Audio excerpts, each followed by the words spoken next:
In the year 1528, a church was built on this site, a church that became an ease of chapel for nearby St Oswald's in the village of Winwick.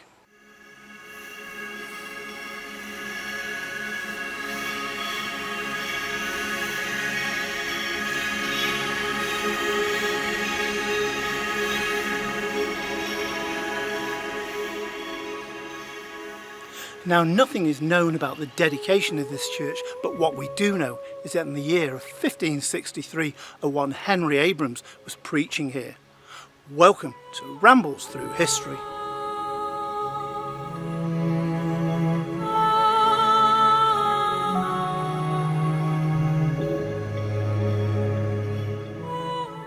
In the year of 1743, a new church was built on this site, replacing the 16th century one.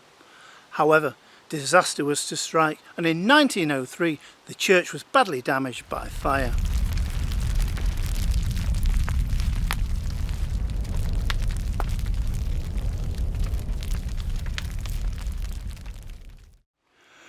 The only part of the church to survive was the tower.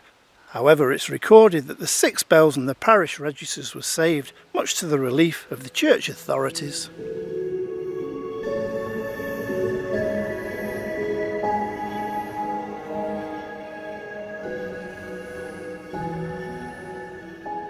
Now, the church that we see standing today was opened on the 23rd of July 1904, and it was consecrated just a week later. Known to the locals as Newchurch, it still remains here today as a place of worship. However, it once stood in Lancashire before boundary changes brought it into Cheshire.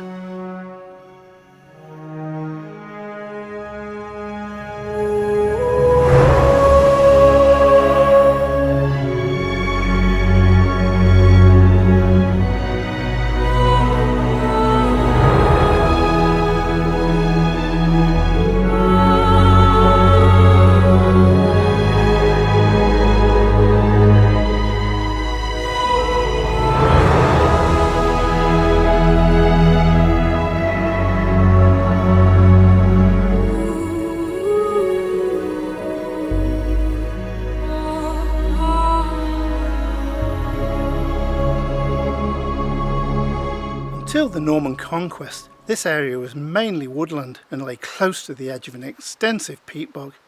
There was no mention of the village of Culcheth in the Domesday Book of 1086, however the church of St Oswald's in nearby Winwick was definitely mentioned. Now, it's believed that the name Culcheth derived from a much earlier word, possibly Celtic, meaning at the edge of the wood.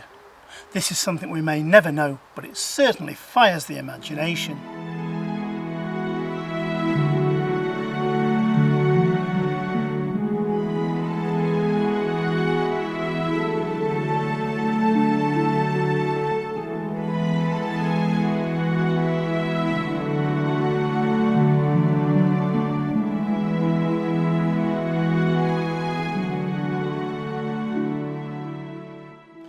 Now, the earliest mention of the word Culcheth comes in a document dated to 1212, when it states that one Gilbert de Culcheth built Culcheth Hall in the year 1200.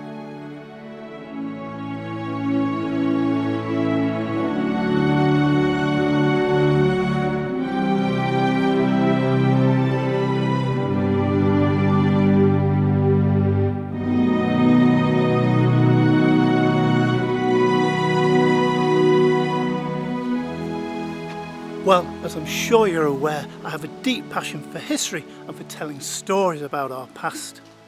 So much so that in January this year, I decided it was time to make this my full-time career. Now, I make films on a daily or weekly basis, covering the history that surrounds us. Why not join me again soon on more Rambles Through History?